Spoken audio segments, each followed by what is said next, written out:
ಬಾಕಿ ಬಿಲ್ ಆಗ್ಲಿಕ್ಕೆ ಕಾರಣ ಯಾಕಪ್ಪ ಅಂತಂದ್ರೆ ಸರ್ಕಾರದಲ್ಲಿ ದುಡ್ಡು ಇಲ್ಲದೆ ಹೋದ್ರು ಕೂಡ ಪ್ರಾಜೆಕ್ಟ್ಗಳಿಗೆ ದುಡ್ಡನ್ನ ಮಂಜೂರು ಮಾಡಕ್ ದುಡ್ಡು ಇಲ್ಲದವರು ಕೂಡ ಬೋರ್ಡ್ಗಳಲ್ಲಿ ತೀರ್ಮಾನ ಮಾಡಿ PWD ಇಲಾಖೆಯಲ್ಲಿ ತೀರ್ಮಾನ ಮಾಡಿ ಟೆಂಡರ್ ಕರೆದು ಬಿಡೋದು.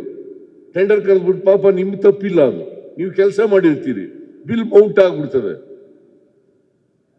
ಸುಮಾರು 1,20,000 ಕೋಟಿ ರೂಪಾಯಿಗಳಿಗೆ ಟೆಂಡರ್ ಕರೆದು ಬಿಟ್ಟಿದ್ದಾರೆ.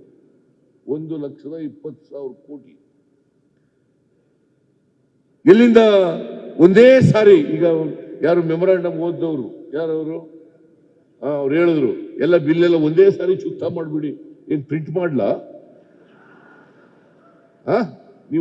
ನೀವು ಸುಳ್ಳು ಹೇಳಕ್ಕಾಗಲ್ಲ ನನ್ನ ಕೈನಲ್ಲಿ. ನಾನು ಹಣಕಾಸು ಮಂತ್ರಿಯಾಗಿರುವಾಗ ಹಿಂದೆ ಇರುವಾಗ ದುಡ್ಡು ಕೊಟ್ಬಿಟ್ಟು ಆಮೇಲೆ ಪ್ರಾಜೆಕ್ಟ್ ಟೆಂಡರ್ ಕರೀತಾ ಇದ್ದು ನಾವು. ಈಗ ನೀವು ದುಡ್ಡು ಇಲ್ಲದೆ ಟೆಂಡರ್ ಕರೆದು ಬಿಟ್ಟಿದ್ದಾರೆ, ಕೆಲಸ ಮಾಡ್ಬಿಟ್ಟಿದ್ದೀವಿ. ಯಾಕೆ ಮಾಡಿದ್ರಿ? ಗೌರ್ಮೆಂಟ್ ಹೇಳ್ತದೆ ಅಂತ ಕೇಳಬಾರ್ದ್ರಿ? ನಾನು ಹೇಳಿದ್ರು ಕೇಳಬಾರದು. ನಾನು ದುಡ್ಡಿಲ್ಲದೆ ಕೆಲಸ ಮಾಡಿ ಅಂತ ಹೇಳಿದ್ರೆ ದಯಮಾಡಿ ಕೇಳಬಾರದು. 1/3 ಗ್ರಾಂಟ್ ಇದ್ರೆ ಮಾತ್ರ ಮಾಡಬೇಕು. ಹೇಳ್ರಿ, ಸುಮ್ಮನೆ ನೀವು 1/3 ಗ್ರಾಂಟ್ ಇದ್ರೆ ಮಾತ್ರ ಕೆಲಸ ಮಾಡಬೇಕು. ನಾನು 5 ವರ್ಷ ಹಣಕಾಸು ಮಂತ್ರಿಯಾಗಿ ಈಗ 15ನೇ ಬಜೆಟ್ ಮಂಡಿಸಿದ್ದೀನಿ. ನಾನು ಯಾವತ್ತಾದ್ರೂ ಕೂಡ LOC ಬಿಡುಗಡೆ ಮಾಡಲಿಕ್ಕೆ 5 ಪೈಸೆ ಯಾವನಾರು ಕಾಂಟ್ರಾಕ್ಟರ್ ಇಂದ ಕೇಳಿದ್ದೀನಿ ಅಂತಂದ್ರೆ ರಾಜಕೀಯ ನಿವೃತ್ತಿ ಪಡೆದು ಬಿಡ್ತೀನಿ ನಾನು. ಇವತ್ತಿನವರಿಗೆ 5 ಪೈಸಾ LOC ರಿಲೀಸ್ ಮಾಡಲಿಕ್ಕೆ ಫೈನಾನ್ಸ್ ಡಿಪಾರ್ಟ್ಮೆಂಟ್ ನಿಂದ 5 ಪೈಸೆ ಕೇಳಿದ್ದೀನಿ ಅಂತ ಯಾರು ಕಾಂಟ್ರಾಕ್ಟರ್ ಬಂದು ಹೇಳಿದ್ರೆ ಅವತ್ತೇ ರಾಜೀನಾಮೆ ಕೊಟ್ಬಿಡ್ತೀನಿ.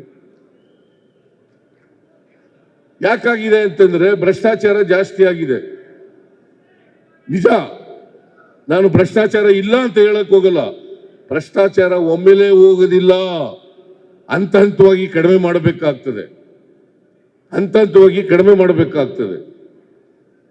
ಸೊ ಇವತ್ತು ಕರ್ನಾಟಕದ ಅಭಿವೃದ್ಧಿ ಮಾಡ್ತಕ್ಕಂಥದ್ದು ಬರೀ ಸರ್ಕಾರದ ಜವಾಬ್ದಾರಿ ಅಲ್ಲ.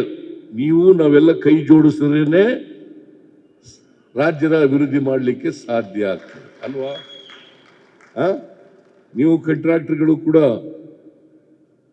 ನಮ್ಮ ಜೊತೆಯಲ್ಲಿ ಕೈ ಜೋಡಿಸಿದ್ರೆ ಅಭಿವೃದ್ಧಿ ಆಗಲಿಕ್ಕೆ ಸಾಧ್ಯ ಆಗ್ತದೆ. ನೀವು ಕೆಲಸ ಮಾಡಿದ್ರೆ ಆಗತ್ತಾ? ಗುಣಮಟ್ಟದ ಕೆಲಸ ಮಾಡಿದ್ರೆ ಆಗತ್ತಾ? ಪಾರದರ್ಶಕತೆ ಇಲ್ಲದೆ ಹೋದ್ರೆ ಆಗತ್ತಾ?